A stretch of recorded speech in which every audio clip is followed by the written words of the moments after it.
It all begins with a man who ends with a fox. Not the one that we were talking about. I don't know why foxes are coming up so much in this episode. Odd. That's right, David Fox. Okay. He's a Canadian, but why grow up in a nice place like that when you can split your childhood between Los Angeles and Detroit? Did his parents get a divorce? They got a divorce from Taste. Hey, when he got older, he became a minor league baseball player who looked like he was on a path to make it to the major league, but then something came down that path in Phoenix in 1952 that he wasn't expecting. A ground ball that jumped up and hit him in the eye. Okay, that'll do it. Yeah. I took one of those in first grade, yeah. Did it mess you up? Oh, it messed me up real bad. Because this guy, it sidelined him, but when he recovered, he realized that the injury messed up his vision and he was never able to hit a ball as well as he used to. So a dream he had worked his whole life for crushed. He quit baseball. Would you say it was banged? He got a little oranged up. His emotions were all whipped. So he quit baseball and did the only sensible thing he could do, moved to Detroit to work in his dad's lingerie store. Wow. And then a ground G-strings flapped up and ruined his other eye. But then phase 2 of this guy's crazy life started when he moved back to LA in the late 50s, where he got a job doing promotion for Capitol Records. Oh, wow. Here he met all the big Capitol musicians of the late 50s and 60s, and also was apparently the guy who discovered the Dynamics, who did the song Misery, which went on to be borrowed by The Who in the song Zoot Suit. Okay. So it's not the song, because I was thinking, the world's keeping me down, misery, but that's not the Misery song. But you'll hear the guitar riff and you'll recognize it. This is very similar, I don't know if you remember, to Famous Amos's story. I was just thinking the same thing. This guy who became known for something that's probably going to give me diabetes one day, he had a fingerprint on the history of music, which is weird. We need like clips for our... Yeah, we do need clips. I'm watching you struggle and it's not as funny as I thought it would be. Yeah, the wind is blowing our papers. Maybe if I put some yakety sax underneath it. Maybe I'll hold a banana cream pie in the other hand. Just in case this goes south. But then he left Capitol and entered into the third phase of his life, the juicy one. He and 4 others started a company called 5 Crown Fruit Juices, who ended up becoming the California distributors for a drink made by a company in Texas. And this was a frothy orange drink, something along the lines of an Orange Julius, which, as we know, was quite in existence at this point. The 5 Crowns, so they were trying to get this drink sold in movie theaters in California, but before anything could happen, the company in Texas got sold, and that frothy orange drink recipe got swallowed into the tough American Texas dirt covered in a mountain of Longhorns and Alamos. And as goes Texas, so goes 5 Crown Fruit Juices. Their company failed, but Fox, who had already been a big fan of Orange Julius, had also been a big fan of that frothy orange drink that he was selling for this company. So he decided to mess with Texas and try to recreate the recipe for the drink himself and sell it on his own. So there was not Orange Julius. Now I'm playing into your hands. You idiot. It was not Orange Bang. It was just something like that. But he decided to recreate it now. So he set up shop in his kitchen, and over the next 3 months, he'd wake up at 6 a.m. every day and tried 1,500 different versions of how he thought this drink was made, forcing his teenage daughter and her friends to drink them and tell him what they thought. That sounds like, I would get tired of it. But we're talking about Orange Bang here. I probably wouldn't have got tired of it. Your dad is so cool. Yeah. We'll be here at 7:30 in the morning once he's done whipping up 100. How much? 1,500? He didn't do it all in one day. 1,500. He tried 1,500 different versions over 3 months. Now. If he didn't do an absurd amount of things in one day, I'm not interested. So finally, in July 1971, he had recreated the recipe to his satisfaction. He still doesn't drink it, though, unless he has to, because he's still sick of it from that whole process. So he's a poser. You love Orange Bang? Yeah. Smoke a whole pack of Orange Bangs. It's the only way you'll quit. His daughter and her friends still have heartburn from this. But now, what to call it? He couldn't get over the crown thing, so he thought maybe Orange Crown. It's not a bad name. Enough with the crown. How about Orange Royal? No. 1%. Orange Delight? No. He wanted something exciting. Something that has a word that'll get people jumping out of their seat. Orange Bang. I love it. I'm going to put like an atomic bomb explosion when I say that. That's more of a boom. What you're looking for is this sound. Put a bang here. Now all he needed was $5,000 that he borrowed from his mom to build some special dispensers for the drink. And off he went, going door to door to every small restaurant in town that he saw, pitching it to their owners. Yeah. He'd bring in all the ingredients and blend it all fresh at the restaurant for them to try. Like open up a briefcase and there's loose milk and oranges. Give me that bag over there. It's got orange juice in in it. It's got loose orange juice in it. Now, don't look at it too much, though, because I don't want you knowing the recipe. If the owners were interested, he'd cut a deal with them and install one of his specially designed dispensers that would froth up the drink for you right then and there and become whipped. Wow. So he made this machine also that would give it that frothiness. That's crazy. On top of that, he would also be the one going around. It never looked cool having to do that, by the No. way. Not to judge you and tell you how to do things. But what if I play yakety sax? Oh. What if I play Bad to the Bone while I awkwardly turn pages? Turn. So he would also be the one going to all these restaurants, servicing the machines if there was a problem with them. And this was how he got into the Bang business. Okay. Just trying every small restaurant in town and getting Orange Bang into whoever would have him. For those first 2 years, Fox was literally doing everything. Like he was hustling these bangs all over town, usually working every day of the week until midnight, making about $100 a week, which got him 2 years behind on his property taxes. God. But then he started making money and he was able to hire people to actually help him. And about 4 years in, it really started clicking. Okay. Which means he had to repair the machine, which means they're out of syrup. It started clicking, so I had to go to the hospital. It wasn't good. His heart started clicking because he was so overworked. Sorry, Mr. Fox, but you have clicky heart. It's terminal. It's terminally clicky. Click, click, click. That's him crying also. Everything. Oh no, you've got clicky tears. This is worse than I thought. It's clicking faster than we thought. He had managed to carve out a very specific niche in the market. Orange Bang was the fruity drink of choice in most fast food places and convenience stores around LA, which is a niche that you will still find Orange Bang in to this day. Like small, casual mom and pop places where you order at a counter. That's where you're going to find an Orange Bang in Los Angeles. And they became like the local drink of choice. I imagine ordering an Orange Bang at a hamburger place in town in the 70s was on the same level of like being in the know as ordering a cheesesteak in Philadelphia in whatever way the locals do, where the guy taking your order doesn't yell at you for ordering it the wrong way and say, "What are you, some California boy?" Yeah. Hey, city boy. I got a racial slur for you. Bigger city boy. Get out of here. Why I woulda? He never did any advertising either. Like it just kind of became popular organically because it was so good. Yeah. Like people just liked like our it. comedy. Yeah, like our podcast. Like LA Meekly. It just like no one even talks about it. It's so good. it's so popular. You don't want to spoil it by talking about it and letting all your friends know about it. We've moved on to the singularity where everyone just knows how good it is. And it translates into big bank accounts. Not even any advertisements for it anywhere. It doesn't have to be. You don't even have to like our You posts already on know social about media. Oh, we're sad. Fox always said that the product itself was the key to success. Like LA Meekly. Look, I told you were going to get uncomfortable without a chair. And now you're trying to distract you. You're doing Abercrombie and Fitch poses now. I'm doing Burt Reynolds centerfold for Playgirl. And while there was a lot of comparisons to be made between the Orange Bang and its fellow LA-made uncle, the Orange Julius. Boo, that's old stories.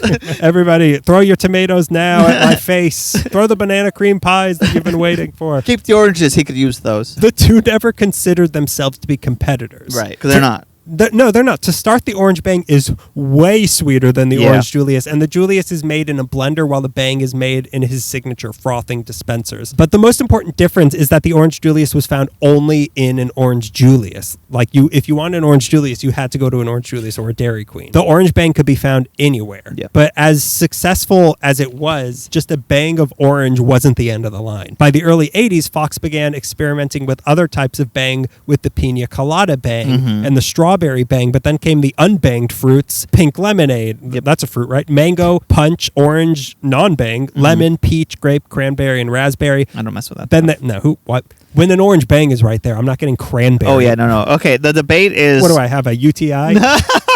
Maybe I do. Maybe I do. I'm still going to drink an Orange Bang.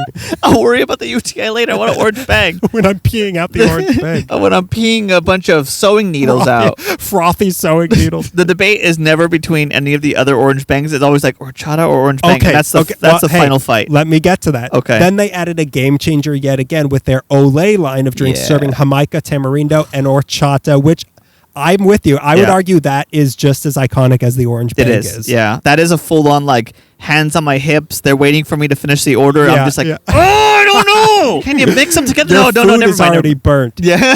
It's like a Pepsi and Coke Yeah. thing within one company. Yes. They're both delicious. Yeah. And Fox attributes a lot of his sustained success to the Latino population of LA who took to the Olay line of flavors, like Yeah. you and me, like you and people who think I am. Like people who think that I am and people who you think you are. People who see my last name and think one thing, and then they see your skin and think another thing. Orange Bangs, I mean, yeah, they were burger spot places, but also like Mexican food places Yes. were Yeah. like little burrito Yeah, shacks. those are the burrito places, burger places. Yeah. Like those, that's where you're going to find an orange. Bang. counters. Order at the counter places. Yeah, order the counter places. All the drinks use all natural ingredients, and the bangs use real fruit juice, eggs whites, and non-fat milk. And apparently, they were the first drinks to introduce liquid concentrates for whipped beverages in bottles, which is something I don't understand. I don't know, but I'm proud. They had a local competitor for a while in Orange Whip, which came out of Oh, Commerce, yeah. which for a while it was like a regional Coke versus Pepsi, but Yeah. of local frothy orange drinks. But I don't think Orange Whip can still be found anywhere, and I challenge any of you to prove me wrong. But Yeah. I remember Orange Whip also, but why am Yeah. I going to get an Orange Whip? I remember being. I guess I have no memories. I know that it was sold, and I saw the words. I thought, okay, Yeah. but I have no memory of the way I have Orange Yeah. Bang. Why would I get let's put down Shasta again. Why would I get a Shasta when there's a Coke dispenser? Okay, it right was there? funny for the intro. I won't allow it here, please. Thank That you. was under the guise of satire. Yeah, I can't criminally charge you because it falls under the arts. But this is serious talk. Please don't do that. This podcast is technically not considered art, so people have made that very clear because the singularity and all that. People very much don't consider this comedy, so it can't fall under the arts. But just like the guy who created it, the Orange Bang wasn't content to stay only in LA. It started being sold. Banging across this country. He banged his way. He banged this his way great to land. Chicago. He banged in Biloxi. I can't think of a single other B play. He banged in in Buffalo. Boston. He banged. It started being sold nationwide, and in its prime in the 80s, they were selling about 600,000 cups of Orange Bang a day. All to his daughter and their friends. They were addicted now. They could not stop. We forgot to mention it's addicting. And you don't sell 600,000 cups of anything a day without Pepsi noticing. Pepsi almost bought Orange Bang, but it didn't work out. But you don't almost get bought by Pepsi without Coca-Cola noticing. Yes. And that was a problem. That's like, oh, I'm getting chased by a Star Cruiser. Not a big deal. And then you fall under the Death Stars. That's no corporation. That's no friendly corporation. That's the Mickey Mouse of sodas. Which again, we're right by. We're recording in the same park. We're right by Disney again. So I'm the Coca-Cola. Did someone say Orange Bang here? Me? I like to drink proprietary Disney fluids. Which Coca-Cola is like a constant villain through all three of my stories. Yeah. Or at least two of them. There's no better testament to how well Orange Bang was doing at the time than the fact that Coca-Cola was afraid of Orange Bang. Right. Yeah, the clinking the bottles in the factory. They were so afraid that one year at the National Restaurant Convention in Chicago, Coca-Cola representatives were handing out pamphlets called How to Compete Against Orange Bang. Wow. Like they were that concerned that this was like they've been afraid of nothing, and Yeah. all of a sudden like this might be the one that kills Yeah, me. they've been a steamroller, and Orange Bang is Yeah. a huge pothole. You can't steamroll a pothole. Coca-Cola even went so far as to make restaurants who sold Coca-Cola products sign a contract saying that if they sold Coke products, they could not also sell competitors, which was taken to mean you can't sell Orange Bang if you're Is that selling why Coca-Cola. I can't go to a 5-star restaurant and get Orange Bang? Is that why? Yeah, that's why. Sure. The 5-star restaurant wants to draw as few comparisons as possible to Tony's Charbroiled Burger number 4 on Sepulveda Boulevard. They both begrudgingly make me burgers. What's the problem? They both look at me weird when I ask for too much ketchup. So Fox took it to mean, Yeah. oh, they're targeting me specifically. Yeah. So he took legal action against Coca-Cola, alleging they staged a cabal to stunt Orange Bang from really ascending to that Coke Pepsi level of Yeah. soda stardom. The judge came in wiping soda off his lips. He's gassy. Anyways, Coke, whatever they I want. like to buy That's his ringtone. I don't know how the lawsuit ended, but I do know Orange Bang never reached that level, and Coca-Cola is doing just fine. Yeah. So I think Coca-Cola won. But the biggest legal battle Orange Bang had to face revolved not around the drink itself, but the machine that it came out of. Oh, You no. just put your sunglasses on when I said the biggest battle it's ever had to face. Yep. And then you Here clicked a he button is. and pyrotechnics are going off. Bam, bam, bam. Bang, bang, bang. She, bang, bang, bang. I don't know why, but all three of my stories revolve around lawsuits. That's Which weird. is kind of interesting. Like, I was not expecting the stories to go that way, but Yeah. they're all like interesting lawsuits. That's so funny. The Orange Bang machines that I remember as a kid were iconic. Yeah. If you remember? Yeah, I them? remember them, yeah. They had a big glass for all the post 9/11 children listening to Who us. don't even remember terror on that day. They'll never understand waiting for the Saturday Night Live that week. What are they going to talk about? Rudy Giuliani was a shining beacon of hope at one They'll point? never understand how much we used to look up to Rudy Giuliani. They'll just never get it. You know, it's funny. I was looking through my stuff, and I guess I had like sent a letter to Rudy Giuliani. Oh my And God. I found in my closet when I was looking through my stuff, like Rudy Giuliani, a letter from Rudy Giuliani's office. He thanks you so much for your support. Oh, your never-ending support no matter what you do. And that's binding. See you at the See you at the upholstery four- store. See you at the Four Seasons. So for those who don't remember, they had Yes. a big glass container on the top that showed the drink being continuously slushed Yes. around, and then there was a dispenser that you got it out of. Yeah. Oh yeah. Yeah. It's making me so thirsty. Oh my but God. Here's the thing: like you could order like a small orange bang and be fine, but if you're like, I want an orange bang so bad, I Yeah. want a medium or a large. Yeah. You're not going to finish No, that no, no. orange It's bang. a filling drink. Yeah, it's so Yeah. It's a lot to take in. Yeah, and it's something you worth it. have with like a side. Like, oh, Yeah. I'm just gonna get fries and maybe some onion rings. I'll have. Do an orange not bang. order a hamburger Yeah, and an don't orange get a bang. double cheeseburger. Don't- Can I get the quiche Laurent and a orange bang at my 5-star restaurant? Yeah, I'll have half a chicken Roasted fingerling potatoes. and a tall orange bag. Yeah, asparagus almondine and an orange bang. The or biggest should one I you get the horchata? This type of dispenser is called a bubbler, but it was Bubbler? not. It was not. Yeah, bubbler. It was not unique to Orange Bang though. It had been around for other drinks because seeing the liquid in that transparent container was proven to get more people to buy the drink you were selling. So a lot of companies use that. The problem was those bubblers had to be cleaned every single day, or else the drink would go rotten. Oh wow. Solution, clean it every day. Problem, nobody wants to do that. Ugh. So restaurant workers wouldn't be cleaning them, and the drinks in them would start going bad and looking like you'd see like mold and stuff. Yeah. So Fox's solution to this problem in the mid 80s was to invent a version of this that took up less space and was easier to clean, so Orange Bang would never be sold rotten Yeah. to people. However, a challenger entered the fray, the nefarious imposter known as Juicy Whip. I don't even know who that is, but I'm mad. You might be thinking, when you're thinking of Orange Whip, you might be thinking of Juicy Whip because Okay. they were around also. I remember them. They're based in Laverne and mostly do Laverne? and they mostly do horchata and tamarindo, but they were also selling their drinks in bubblers around town. And I hate to give it to them, they came up with a way better solution Okay. to the cleaning problem. Just drink it all.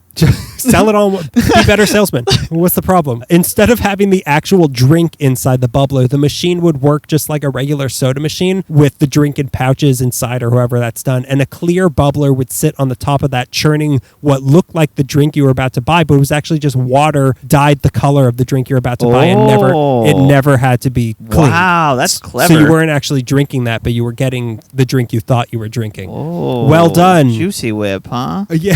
Suddenly, I've changed the alliances. My tongue is realigning now from a bang to a whip. Two very aggressive ways. Ooh, what's a lemon kick to the mouth? That's good. A strawberry football to the groin. My favorite summer drink. Oh, a Chevy Drop House. Could I order a chocolate drive-by? And so, well done, Juicy Whip. You misled countless children all around LA. They called this the Tower Max, and they got a patent for it on November 19th, 1996. And the next day, they sued Orange Bang. Whoa. Why? Yeah. Because Orange Bang also started using this much better version of bubbler at around the same time they did, but Fox claimed that he had invented it in 1988 but didn't feel it was patentable because it was basically it's the same thing as designs that already existed. Okay. So he thought he had the right to use this. Yeah. Juicy Whip. Whoosh. Yeah. That's their lawyer walking through the door. Their Texan lawyer, the judge, also doesn't have a gavel. He has a whip too. Order. Order. I will lasso this whole courtroom. Get on, little doggy. Get on, little jury.